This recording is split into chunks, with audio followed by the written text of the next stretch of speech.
A little later on, we're going to discuss on the conspiracy to destroy black boys, the black children are 17% of all children in this country, but they're 41% of all the special ed children. Now, 17 doesn't equal 41. And it gets worse. If a black child is going to be labeled EMR, LD, BD, 85% of the time, it's going to be a black boy.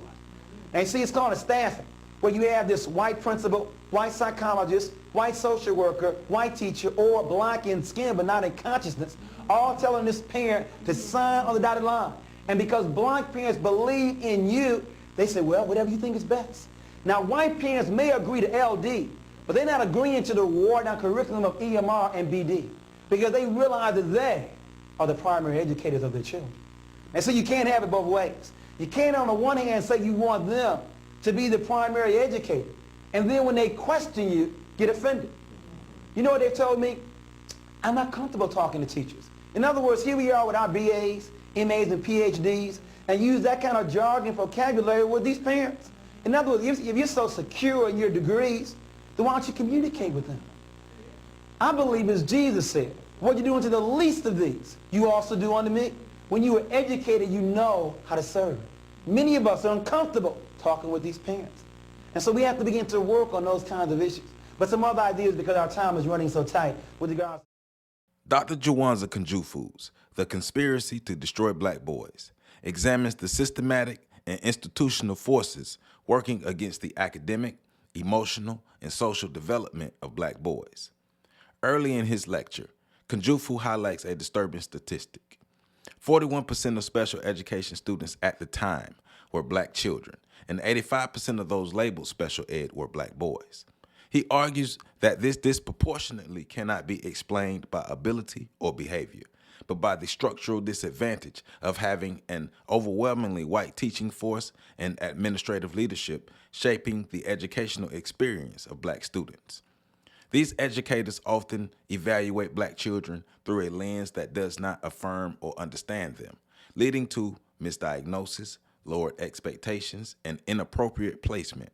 According to Kunjufu, this is one of the central pillars of the conspiracy operating against black boys. Kunjufu explains that the problem is made worse by a troubling pattern. Black parents often accept the assessments and judgments of the white school staff without challenge, even when these evaluations are inaccurate and harmful. For generations, he argues, black parents have allowed the school system to become the primary educator of their children. Yet when these same institutions reject parental input or dismiss parental criticism, the very parents who have been conditioned to trust the system become confused and hurt. Dr. Kunjufu stresses that parents, not schools, must be the primary educators of their children. Without parental involvement, advocacy, and daily guidance, black children are left to navigate an institution that was not built with their success in mind. There's a rumor going around that low-income parents cannot produce high-achieving students. Do you believe that? No. There's also a rumor going around that single parents cannot produce high-achieving students. Do you believe that? No. And so we don't believe it either. So my book on images and Reginald Clark's book, Family Life and School Achievement, we looked at that. Low income, high income.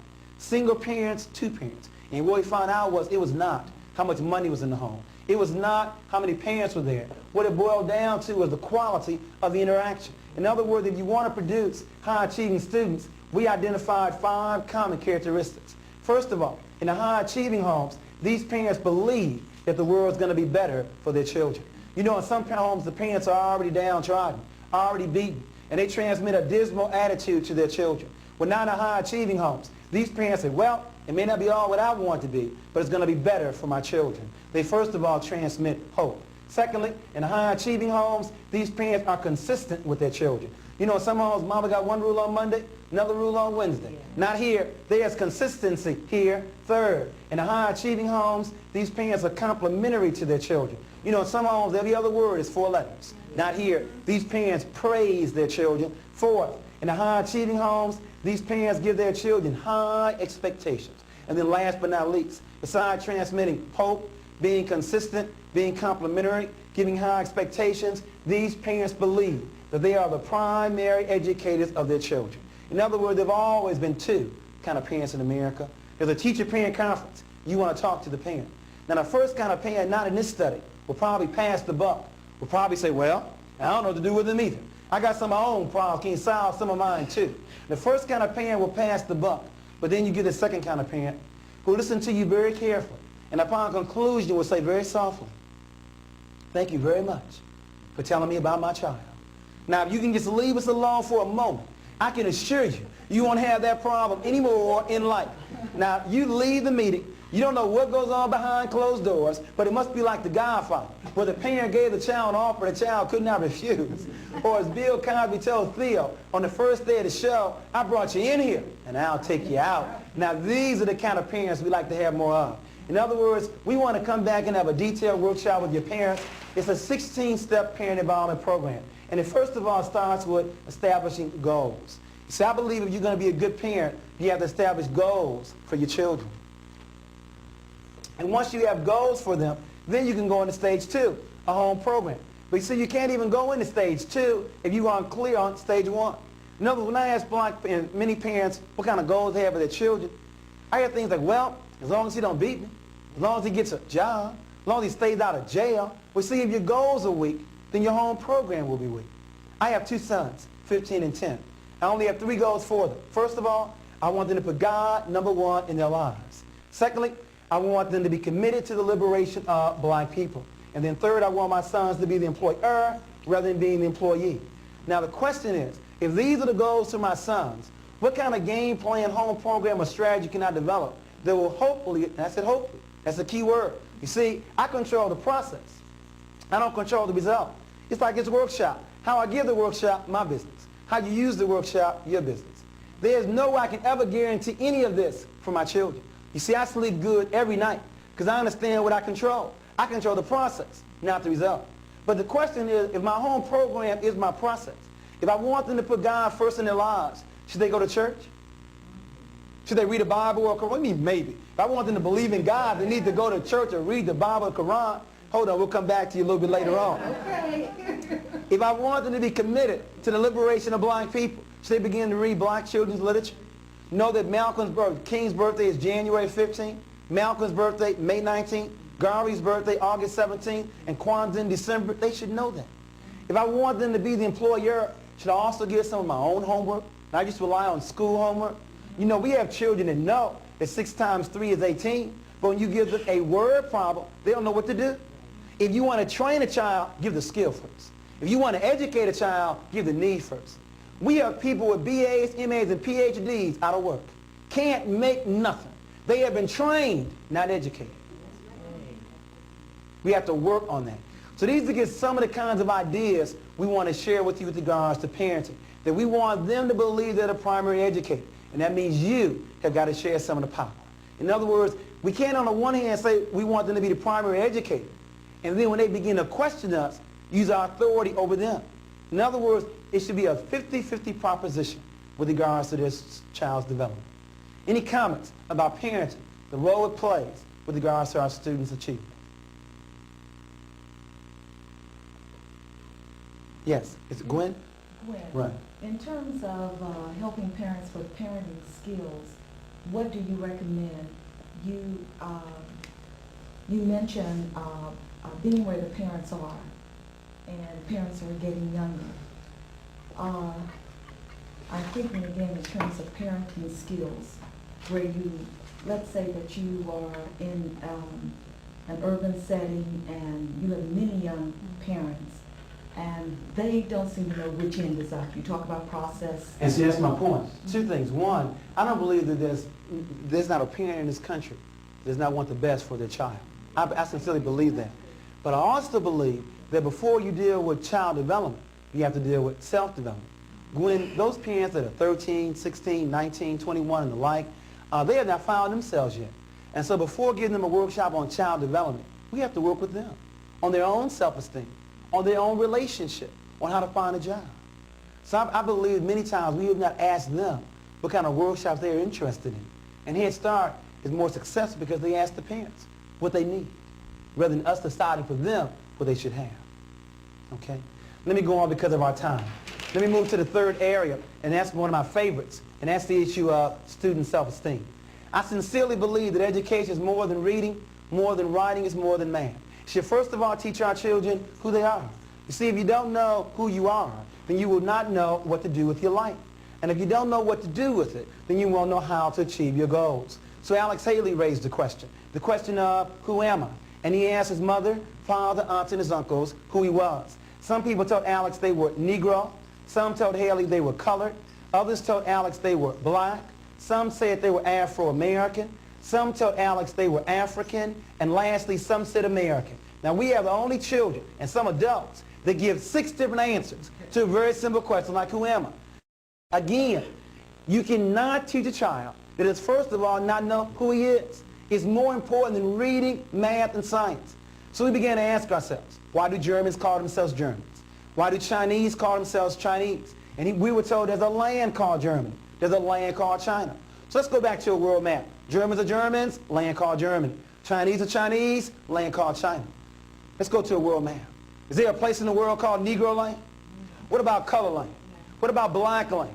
What about Afro-American land? There's only 2 answers left, Africa and America. But be honest, what comes to most of our children's mind when they hear the word Africa? Tarzan? Running around, no clothes on? Be honest. And what about America? Red, white, and blue and apple pie? That's because of this word right here, which is nothing but his story. You didn't know that? It's all history is somebody's story. You know what I'm talking about. Columbus didn't discover America. He was lost. And the end discovered him, and Abraham Lincoln didn't free any slaves. Or another way to look at it, my story is very, very close to the word mystery, and I want to clear up a couple of mysteries right now. The book is titled Great People, Past and Present. What happened to a people that built the pyramids and yet now live in projects? What happened? What happened to a people that are the first to read and write using a term called hieroglyphics and yet now can no longer read or write? In essence, what happened to a people in terms of Egypt? It's amazing. King Tut came to America, and we didn't realize that King Tut was one of us. Somebody mysteriously took Egypt out of Africa and placed it in the Middle East. Now, how do you take a country out of a continent and then call it something else? As a result, we didn't realize that Egypt is in Africa. Egyptians are Africans, and we were the ones that built those pyramids. But my new history book, Lessons from History, Celebration in Blackness, for elementary, and there's also one for high school. You see, we are concerned about some issues here. The first one being, where do you start? You see, we have found that many black youth are embarrassed talking about the history. The Jews, not about the Holocaust, but us, about slavery. I think one reason is where you start. The law says where you start will determine where you end up. Now, where do you want to start our children? If they started in 1619, they start on a plantation. That means they'll probably end up in a ghetto. But if you start 4 million years ago on a pyramid, they end up being free. Now, where do you want to start? On a plantation or on a pyramid? Because depending upon where you start will determine where they end up. Our first problem is we've been starting in the wrong place. And you cannot discuss 4 million years in 28 days. Black History Month. And I'm glad we got the month. It used to be a week. But you can't discuss 4 million years in 28 days. It's simply not enough time. And then the other issue, what are we going to discuss? You see, if all we're going to discuss are names and dates and events, then you can do that in about 28 days. When was King born? 29. When did he go to D.C.? 63. When did he get the Nobel Prize? 64. When did he die? 68. That would never change. But if you want to make it relevant, you connect the past with the present and with the future. In other words, what were our mistakes? Because the mistakes you want to avoid. And the strengths you want to reinforce. I'll say it clearly. Those that don't know their history, don't know their mistakes, are destined to repeat it over and over and over and over again. Our children need to know their story. And it did not start here. And it should be more than just names and dates and events.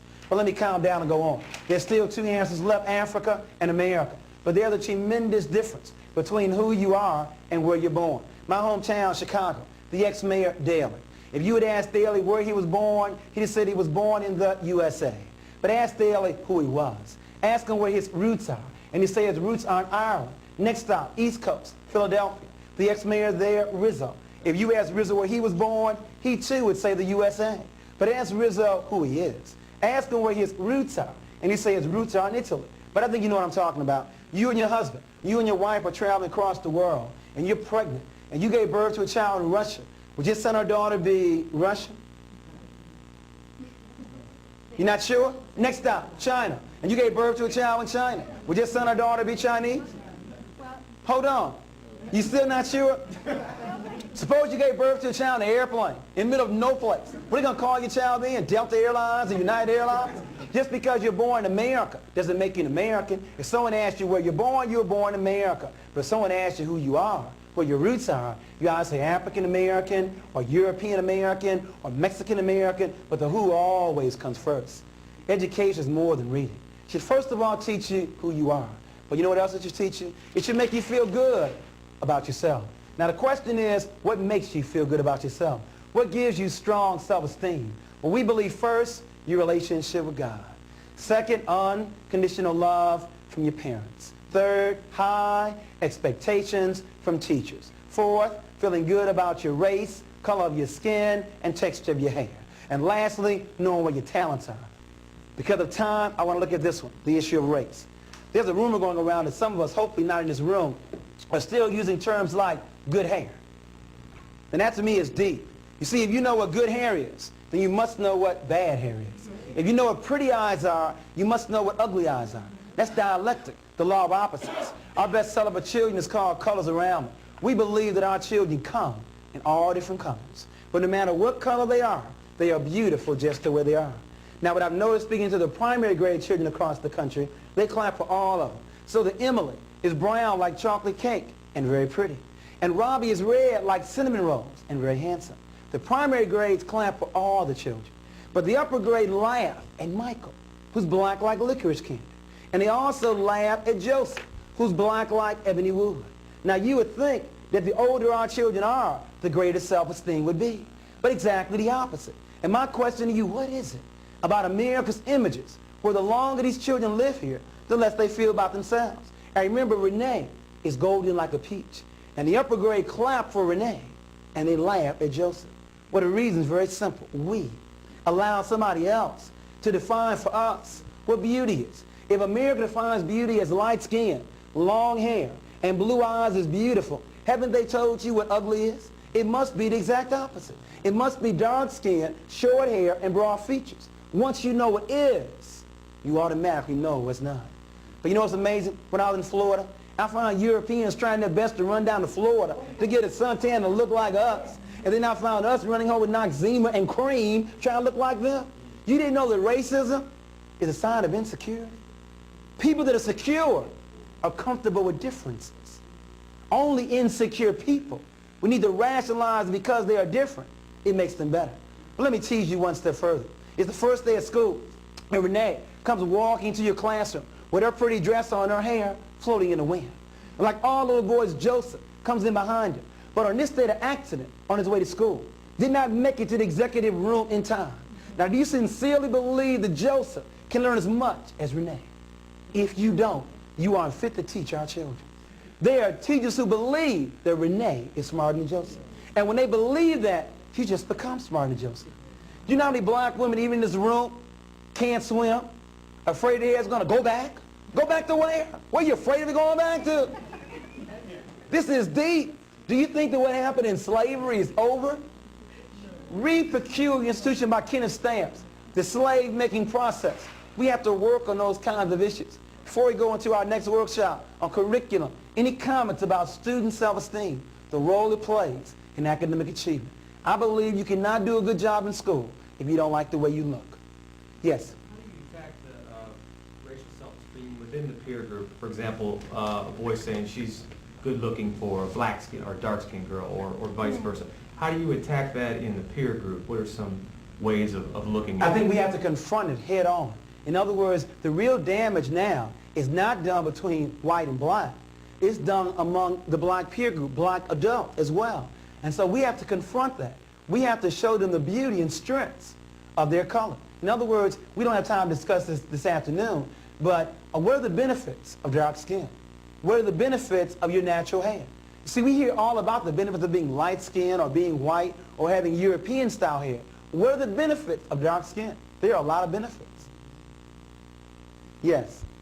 You mentioned that schools should have more than just read, write, arithmetic. Correct. What effects do you feel that this new trend of back to basics, you know, it said only teach math, reading, and writing, will that not eventually have an effect on how we teach black kids, because boards of education are trying to get away from black history and Black History Month and all that stuff. Well, I think that those progressive educators realize that back to basics doesn't have to exclude black history, that if the accent is on reading, we don't have a problem with that. We're also in favor of moving to phonetics rather than the sight approach and the word approach. So I don't have a problem with back to basics. But when you have back to basics, just be sensitive about the literature in which you choose. We have to begin to work on those kinds of situations. Because of our time, let me begin to move on. Our next workshop is on curriculum and methodology and learning styles. One of our concerns comes from James Banks, multicultural education. It's the code word now, multicultural. Now my concern is, if it's multicultural, not quote-unquote white history, then we will no longer have world history through European eyes. We will put the event in the middle, and we will see what everyone says about the same event. In other words, we'll call this the Asians and Africans and the Europeans and the Hispanics and the Native Americans. I also gave you a clue. This is also the order of world population. We are not the minority. There are 700 million of us living in the world. Asians are first and we're second. We're not the minority. 80% of the world's population has color. We are not the minority. But the point I want to make here is, if the event goes in the center, not a people, but an event, then we go around the world giving each group an equal amount of time to give their side to the story. That's what will make it multicultural. For example, if the event was Columbus coming to America, Europeans would say Columbus discovered America.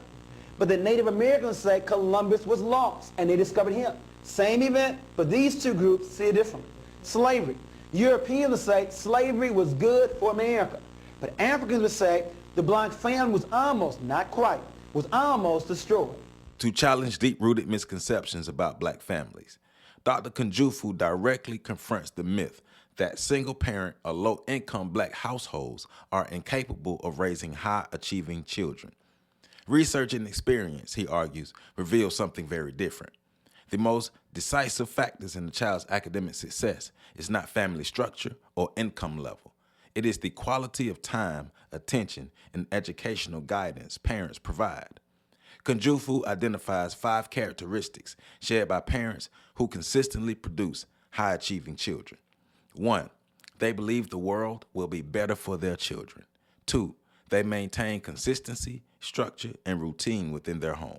3, they praise their children frequently and show genuine love. 4, they hold high expectations. And 5, they take responsibility as the primary educators of their children. These parental behaviors, he argues, can counteract many of the societal forces working against black boys. Recognizing that many parents want to help but lack the tools or guidance, Dr. Kunjufu offers something rare among educational consultants: a parental involvement program.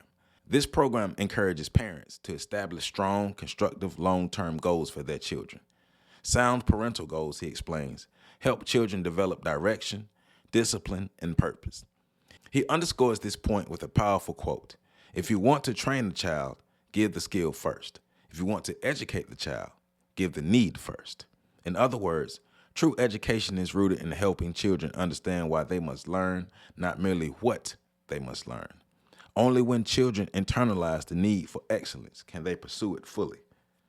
Dr. Kunjufu concludes by reminding his audience that parents who refuse to be involved in their children's education cannot hold the school system accountable for the results. The conspiracy to destroy black boys, he argues, thrives when parents disengage or defer entirely to schools. Countering that conspiracy requires empowerment, informed, and active parents who guide their children with love, structure, and expectation. By reclaiming the role of primary educator and partnering intentionally with schools, black families can protect black boys from systematic mislabeling, low expectations, and lost potential, ultimately ensuring that they grow into strong, confident, successful black men.